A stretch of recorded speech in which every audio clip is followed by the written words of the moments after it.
dans la dignité la décision qui viendra de la part de la Commission de l'immigration et du statut de réfugié du Canada. Or, malgré toute la générosité qui nous anime, notre capacité à livrer ces services aux demandeurs d'asile a des limites. Il s'agit d'un cri de dépassement venant de la part du Québec. Je te partage l'exclusivité de cette conférence qui a réuni 4 ministres du Québec.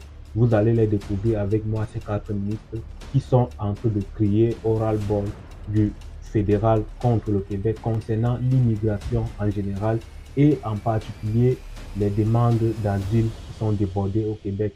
Alors, regardons cette vidéo et n'hésitez pas de mettre un like afin que nous puissions partager davantage les mêmes contenus. Écoutons cette vidéo ensemble et je vous attends en commentaire. Vous le savez, en fait, accueillir puis accompagner des demandeurs d'asile, ça requiert en fait un vaste ensemble de services gouvernementaux. Et il nous faut aussi animer tout un écosystème. Alors, la présence de mes collègues ce matin, c'est justement pour rappeler que tous nos ministères sont en première ligne des services qui sont rendus aux demandeurs d'asile.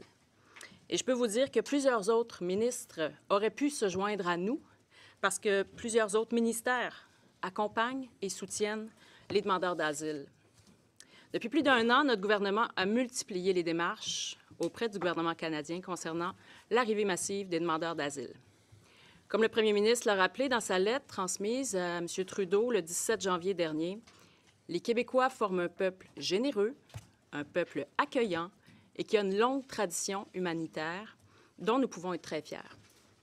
On aide les demandeurs d'asile à subvenir à leurs besoins, à se trouver un logement, à scolariser leurs enfants, à apprendre le français, etc. Le Québec s'assure en fait de fournir des services aux demandeurs d'asile pour qu'ils puissent attendre dans la dignité la décision qui viendra de la part de la Commission de l'immigration et du statut de réfugié du Canada. Or, malgré toute la générosité qui nous anime, notre capacité à livrer ces services aux demandeurs d'asile a des limites. En décembre 2023, le Québec avait sur son territoire 55 des demandeurs d'asile présents au Canada, c'est-à-dire 160 000 demandeurs d'asile sur les 289 000 qu'il y avait au Canada, alors que notre poids démographique au sein du Canada est d'un peu plus de 22 en 2023. Et vous avez ici une diapo où on voit à la fois le poids de chacune des provinces et du Québec au sein du Canada. Et à la droite, la colonne de droite bleu pâle, vous avez le pourcentage de demandeurs d'asile présents au Canada qui se trouvent soit au Québec ou dans l'ensemble des provinces canadiennes. Alors, vous voyez un grand déséquilibre pour ce qui est du Québec. Nos demandes par rapport au fédéral sont très claires. On demande à ce qu'il soit répartis équitablement les demandeurs d'asile sur l'ensemble du territoire canadien parce que cette diapo-là montre à quel point il y a un déséquilibre. Et si on regarde, par exemple, les 4 provinces maritimes, à leur 4, en 2023, les 4 provinces maritimes ont accueilli 380 demandeurs d'asile, pendant que le Québec en accueillait 65 000. C'est complètement démesuré. Il faut également que le fédéral réduise l'afflux des demandeurs d'asile en resserrant rapidement la politique canadienne d'octroi des visas. Il doit fermer toute brèche qui permettrait à des groupes criminels de s'infiltrer au Canada. Et également, il doit rembourser au Québec l'ensemble des sommes encourues pour l'accueil des demandeurs d'asile.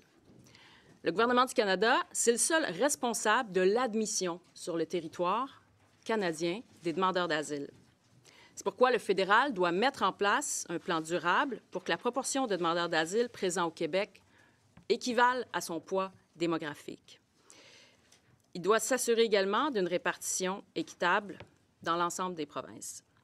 Le gouvernement du Québec offre de nombreux services aux demandeurs d'asile. Je vais vous en nommer quelques-uns. Il y a notamment une aide financière de dernier recours qui est offerte. Il y a l'éducation préscolaire, l'enseignement primaire, l'enseignement secondaire, des soins de santé et services sociaux via le programme régional d'accueil et d'intégration des demandeurs d'asile, un hébergement temporaire, des cours de français, l'accès aux haltes garderies communautaires et aux garderies non subventionnées, des allocations au logement, l'aide juridique pour la préparation de la demande d'asile, pour ne nommer que ceux-là. Alors, vous voyez que la liste, vraiment, est très longue. Et ça reflète la générosité que l'on a à l'endroit des demandeurs d'asile. Les 3 dépenses les plus importantes, c'est l'aide financière de dernier recours, les services éducatifs et l'hébergement temporaire. Rappelons que le gouvernement du Québec a demandé au fédéral le remboursement de 470 millions pour les dépenses encourues pour les années 2021 et 2022. À ce jour, seules les dépenses liées à l'hébergement temporaire ont été remboursées, soit tout près de 67 millions, ce qui représente moins de 15 des coûts assumés par le Québec. De 2017 à 2020, le fédéral a remboursé le Québec pour la majorité des dépenses effectuées pour les demandeurs d'asile. Pourquoi a-t-il cessé de le faire alors que le nombre de demandeurs d'asile ne fait qu'augmenter depuis? Je pense qu'il n'y a pas de réponse logique à cette question. Pour l'année 2023, le calcul des sommes assumées par le Québec est maintenant complété. Un montant supplémentaire de 576 millions a été engagé par le Québec pour les services publics offerts aux demandeurs d'asile au cours de l'année 2023. Ce montant s'ajoute aux 470 millions demandés pour les années 21 et 22. C'est donc un total de plus d'1 milliard que le fédéral doit rembourser au Québec pour les années 21 à 23. C'est énorme. Il est important toutefois de rappeler que le remboursement des sommes dues ne réglera pas le problème à sa source. À la base, c'est le trop grand nombre de demandeurs d'asile qui viennent au Québec qui est l'enjeu. C'est pourquoi le fédéral doit resserrer ses critères d'accès au visa de visiteur et il doit répartir les demandeurs d'asile équitablement.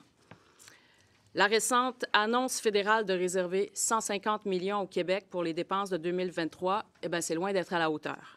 C'est nettement insuffisant pour soutenir les nombreux ministères qui offrent des services à la population. Le Québec est une société d'accueil parmi les plus généreuses.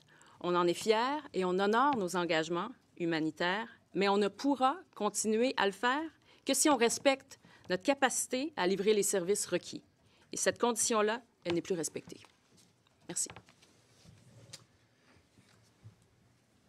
Bonjour tout le monde.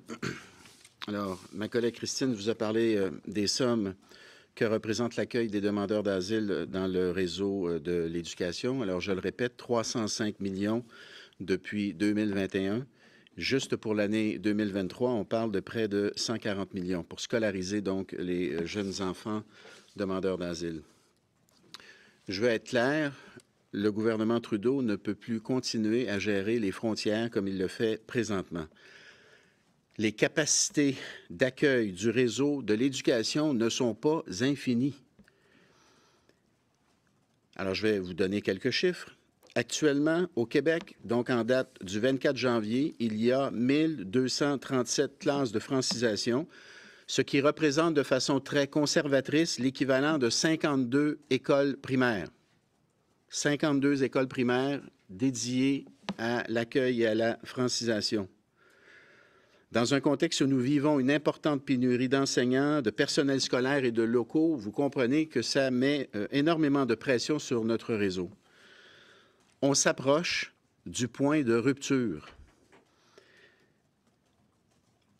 Au mois de janvier, on a fait une nouvelle collecte d'informations auprès de la dizaine de centres de services scolaires qui accueillent le plus d'enfants demandeurs d'asile. On nous a informé qu'entre 4 000 et 5 000 élèves seront à scolariser d'ici la fin de la présente année scolaire. Ça représente 250 à 300 classes de francisation, d'accueil de plus. 250 à 300 classes, c'est l'équivalent de 12 à 15 écoles primaires de plus. Donc, on en a déjà une cinquantaine.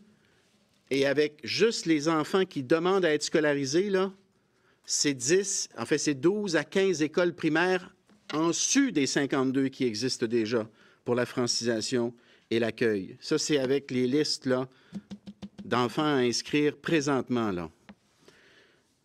Juste pour le Centre de services scolaires de Montréal, entre septembre 2023 et la mi-janvier 2024, c'est 90 classes d'accueil qui ont été ouvertes au Centre de services scolaires de Montréal. Ça représente l'équivalent de 4 écoles primaires.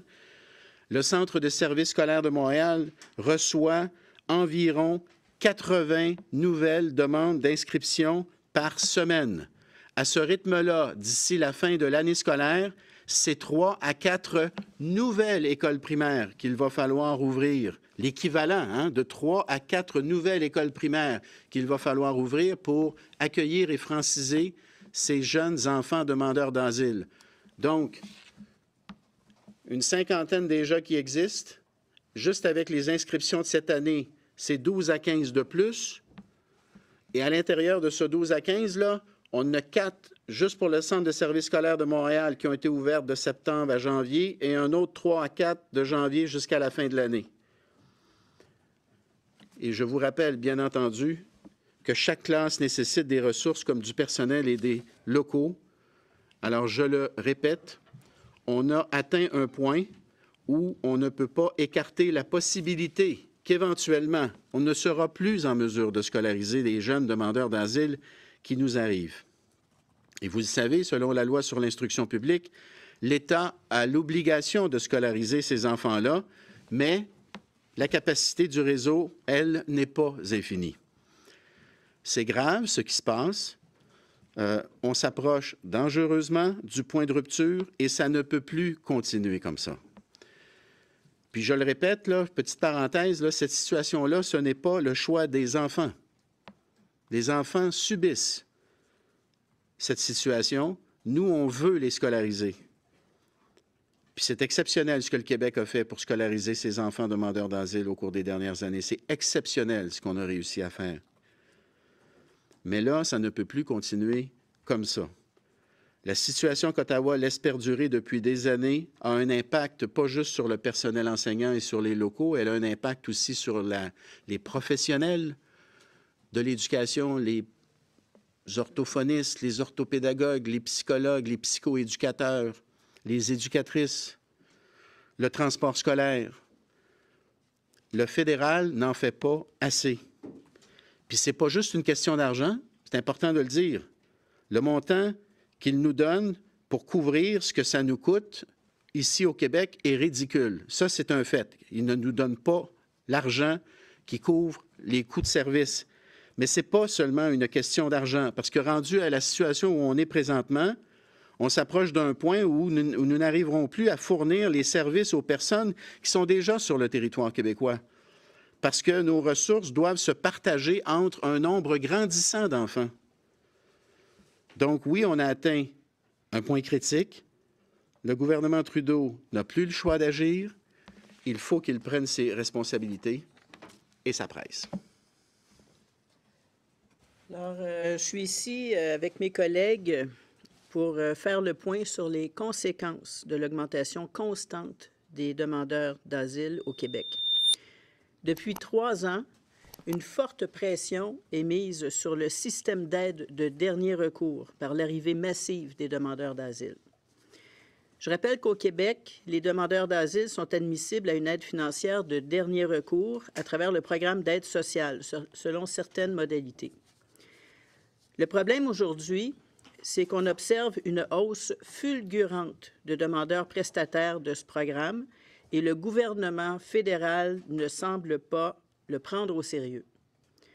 De juin 2022 à juin 2023, on a constaté une croissance du nombre de demandeurs d'asile prestataires d'aide sociale de 23 000 personnes. C'est donc qu'on est passé de 17 000 personnes à 40 000 personnes.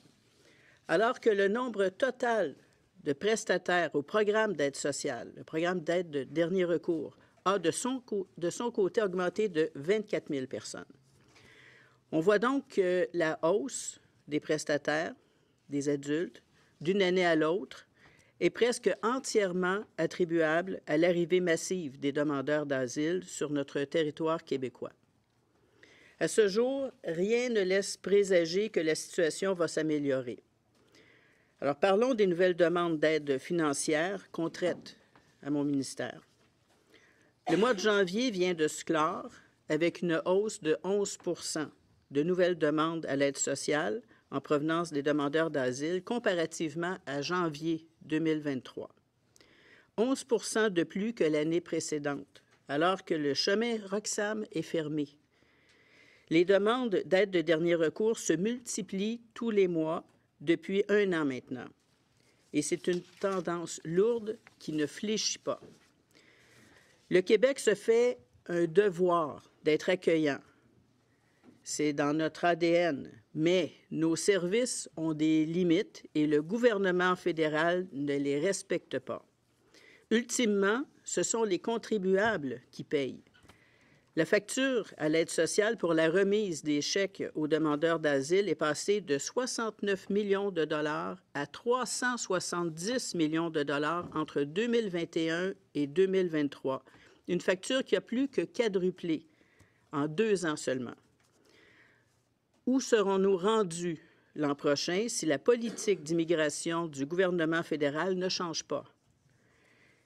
Et ce n'est pas aux demandeurs d'asile personnellement qu'il faut porter la responsabilité de la situation actuelle, évidemment.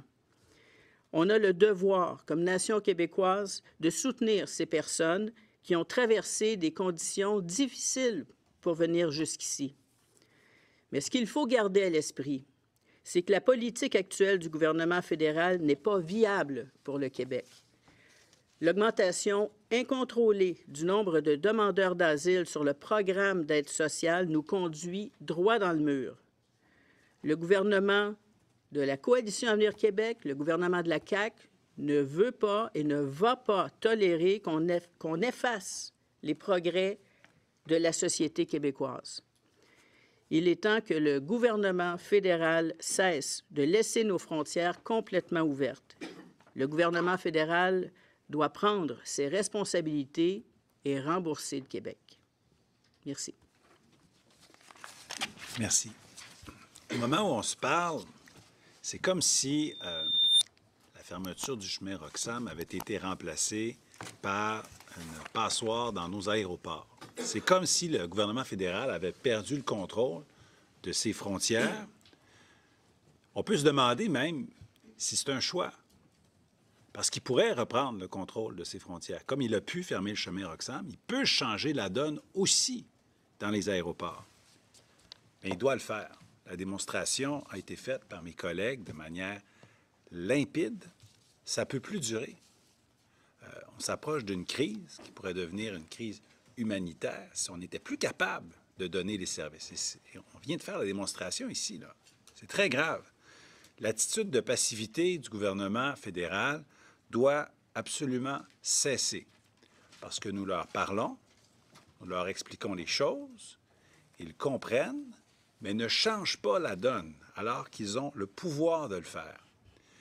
Mais là, la réalité vient de se faire entendre directement du terrain. Mes collègues sont en contact directement avec les écoles, avec les organismes, avec tout l'écosystème qui prend soin des gens qui arrivent ici en l'espoir d'une meilleure vie.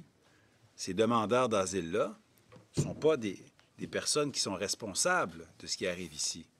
Ce sont des personnes qui essaient d'améliorer leur sort. Mais le gouvernement fédéral a une responsabilité pour que ce soit, au bout du compte, de belles histoires.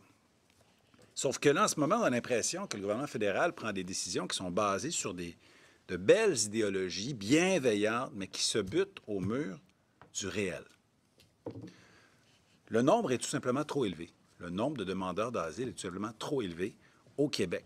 On ne peut plus les accueillir dignement, les loger, les franciser, les scolariser, les intégrer à la société québécoise. Il y en a trop. C'est pas plus compliqué que ça. Et ça, c'est dommageable pour tout le monde. Tout le monde. Donc, le gouvernement fédéral doit redescendre sur terre, puis il doit donner suite aux demandes légitimes du Québec. Nos demandes sont des demandes bienveillantes aussi. Aussi. Donc, le gouvernement doit d'abord, le premier geste à poser, la première affaire, réviser la politique d'émission des visas. Il doit aussi renforcer la surveillance des frontières parce qu'on entend parler qu'il y a des groupes criminels qui profitent du laxisme actuel. Il doit réduire le nombre de demandeurs d'asile, il doit répartir les demandeurs d'asile dans l'ensemble du Canada, puis il doit évidemment rembourser le Québec. On parle de plus d'1 milliard pour les 3 dernières années. Donc, c'est 5 R. Réviser, renforcer, réduire, répartir, rembourser. Puis, comme mes collègues l'ont montré, ça presse.